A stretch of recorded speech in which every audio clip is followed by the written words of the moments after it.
And talk to me about synchronicity because, Synchronicity is one of the tools in what Bashar calls the kit of excitement. In other words, when you act on the first three-part formula, you follow your passion, you do it to the best you're able to, you can do it no further, and you do it with no insistence or assumption as the outcome. yeah. Basically, what he's saying is it opens up this toolkit that automatically exists in excitement. And the primary tools are number one, your passion becomes the driving engine in life. It moves you through life. You can't wait to get up and do something because you're so excited. So it becomes the energy and the driving passion that moves you through life. But tool number two is synchronicity. And it's the organizing principle. Now, again, you can have positive synchronicity, you can have negative synchronicity. Synchronicity is always functioning, but it depends on what you put into it that determines what you get out of it. So by staying in your passion, it becomes the organizing principle that will actually bring you the situations and opportunities you need in exactly the order in which you need to act on them, so that you will know, well, this has got to be number one because it has more excitement than any other option. Then this has got to be number two because I'm done with that one. And now this has more excitement than any other option. And then this has got to be number three for the same reason. And you're following the thread of excitement through your life, not the form in which it comes, because the form, it can be anything. A lot of times when excitement comes to you synchronistically in a certain form, it doesn't mean that that form has to actually come to fruition or manifest. Many times, because we're so resistant to following our passion, Mhm. your excitement sometimes will have to come in a way that is just only for the purpose of getting you to move, of Moving you onto getting the right path. action. Mm. Right. So you will then wind up in the place that you need to be for Mm. what really needs to happen to happen. But that's again why you have to drop the assumption as to why it's there that way. But if you just keep following that thread, it will lead to every other expression of excitement that's relevant for you to experience in life. And that's another tool, is all the excitement is connected to every other expression of excitement, and it will contain an ability to act on all expressions of excitement in your life by leading you exactly where you need to be led when you need to be led there, again through synchronicity. Another tool is that it becomes the path of least resistance. Mhm. Your life takes on an effortless quality where things just magically kind of, start to pop up and you start to act on those opportunities. And it's effortless again because you are doing what you enjoy doing. So it doesn't feel like work. I'm not saying you don't actually take an action. I'm not saying you don't expend some effort, but it doesn't feel like that because you're so happy doing what you're Yeah. doing. It doesn't matter how hard you might be working. The next tool is that it brings you whatever form of support you need in life in order to keep doing your Mhm. excitement. Because from Bashar's point of view, abundance is really just the ability to do what you need to do when you need to do it. That can come in many forms. It can come in the form of money, but it can come in the form of a gift. It can come in the form of synchronicity. It can come in many forms. So, again, insistence on only one form or one expression of abundance is what slows everything down, because that one form may not be the best form or the best way or the path of least resistance to be able to do what you really need to do and get where you need to be. The next tool is that it is a complete kit. It leaves absolutely nothing out that's relevant in your life, not one thing. It is designed around you. It knows exactly what's important and what's relevant for you to experience in your life, and it will not leave one thing out that is truly crucial for you to allow yourself to be who you really are. The final tool in the kit, it is the reflective mirror. And that means that it reveals to you as you're going on, acting on your passion, it reveals anything that's a belief within your unconscious mind that might be out of alignment with your passion. Because the idea is to identify those things that are making you out of alignment, those definitions and beliefs that we've been taught that don't work for us, and to bring it to your attention so that you can let it go and add that energy to your momentum of excitement. So again, you can propel yourself through life, but you need to find out what the resistances are within you that are usually the product of some form of a definition that we've been taught or a belief that we've been taught to buy into. Once you have all of those tools working for you in a positive way, the Mm. only thing you have to do, like I said before, is stay in a positive state no matter what the result is of the action that you took. Mhm. knowing that whatever it is that manifested is there to serve you. And if you stay in that state, you will be able to see eventually how that thing coming into your life did serve you. Because Right. you see, another principle that Bashar talks about is, and this is really just a physics principle, you cannot perceive what you're not the vibration of. So if you don't stay in a positive state, you're not even capable of imagining how an opportunity could serve you. In fact, you may not even be capable of seeing the opportunity because it'll just be invisible to you because you're not in the proper vibrational frequency to be able to even perceive the opportunity that is right in front of your eyes. So, staying in a positive state and giving the thing that manifests a positive meaning for being there, a positive reason for being there, even if it's what you don't prefer, will allow you to extract a beneficial effect from it that will allow you to move on. That, in a nutshell, from the formula to the Mm, tools to that response, is the instruction manual.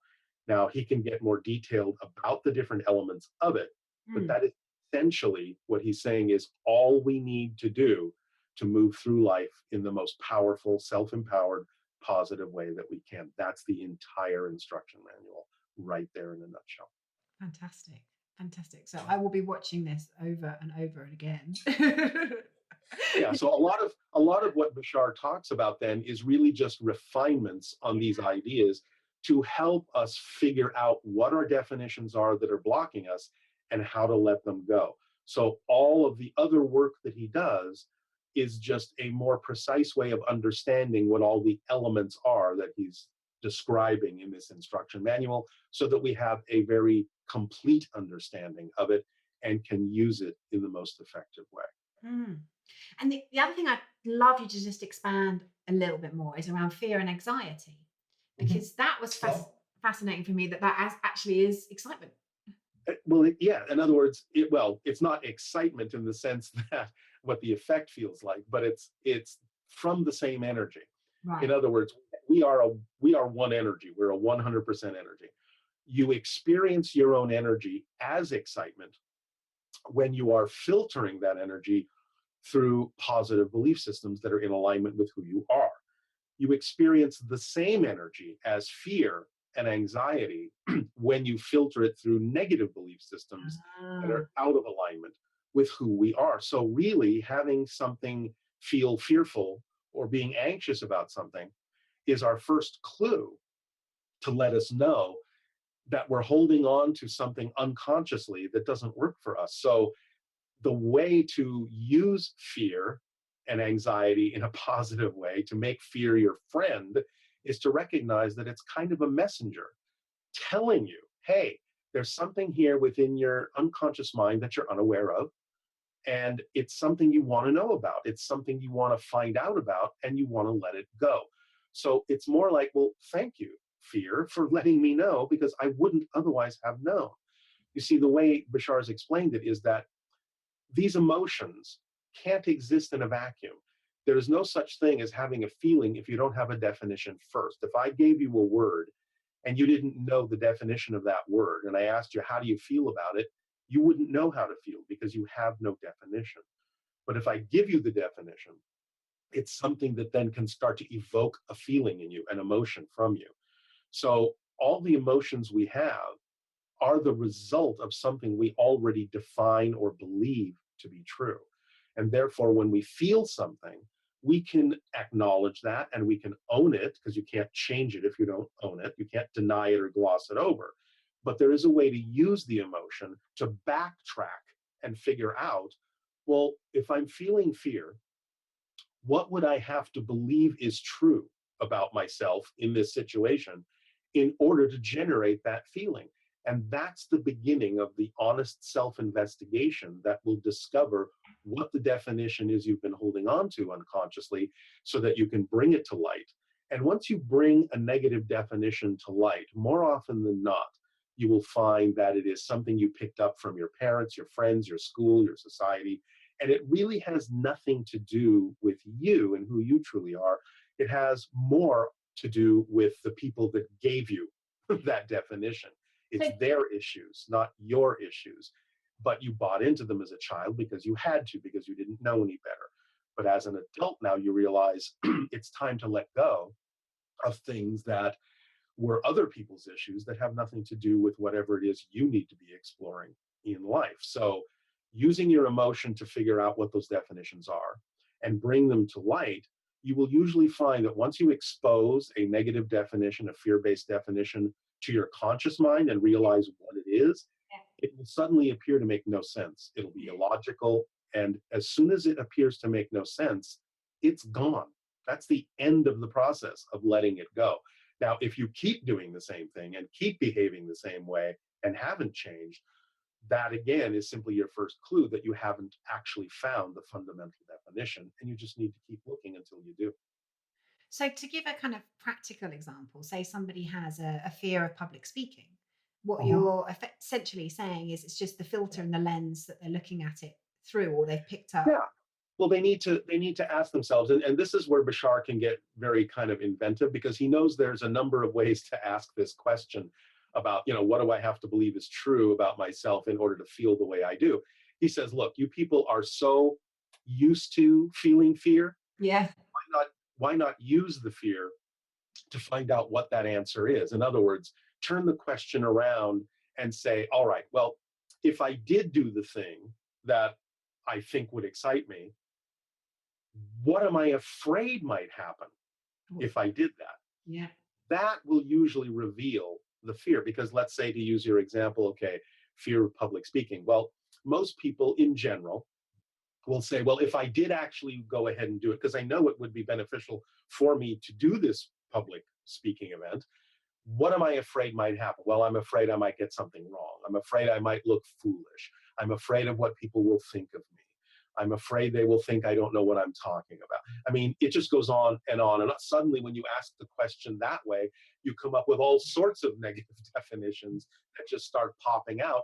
And then that gives you a chance to really examine them and see how illogical a lot of them are.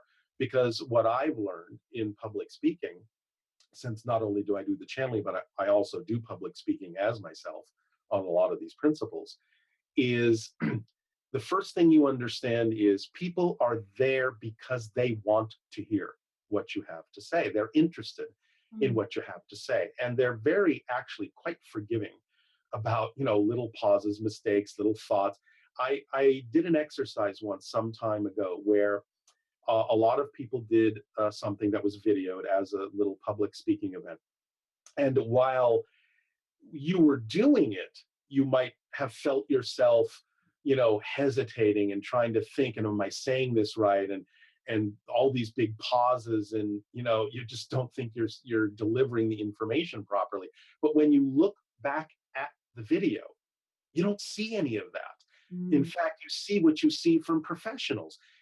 They just look like little pauses where you're taking a moment to think about the next thing to say, and nobody cares and nobody Mm. really pays attention to that. They're really so interested in what you have to say, and they're so supportive of you being there, primarily also because they don't want to be in your shoes. They don't want to be up there. So they're very happy that you are and telling them what it is you're telling them. So you really, actually, when you stand in front of an audience, maybe you don't know it at first, but you really actually have a lot of support from the audience to really just be yourself and share whatever it is that you're excited to share, because that's what they're there to find out. That's why they want you to talk up there. So when you start really examining what's going on energetically, They're irrational, the fears. yeah, in you Yeah. and the audience, it really just flips everything around, and you just can let all of that worry go and just say, look, I'm talking about this because I'm excited about it. And primarily, you have to kind of not care whether anyone gets anything out of it or not. Because the whole point of acting on your passion is not to act on your passion because of what you think it'll get you. You act on your passion for its own sake. Because when you start acting on your excitement because of what you think it's supposed to do for you, where it's supposed to take you, what you think the outcome is supposed to be, you're putting those assumptions and conditions and insistences upon it because you think it's supposed to be something more than it actually has to be. Mm. Just acting on it for its own sake is enough, because you will just be an example to everyone, a living example of how they can act on their passion too. And if somebody doesn't want to get what you're talking about or what it is you have to share, then they're not your audience anyway, and you can't Mm. convince them of anything. So all you need to do is just be yourself and say what it is you need to say that it excites you to say, because the people that want to receive it will receive it, and they are your audience. And that's all you really need to care about, is the ones that need to get it will get it, and the ones that don't need to get it won't. Mm. And that's not your problem, and it's not your business that they should or shouldn't get it. It's just your business to be who you are, and that's the end of it.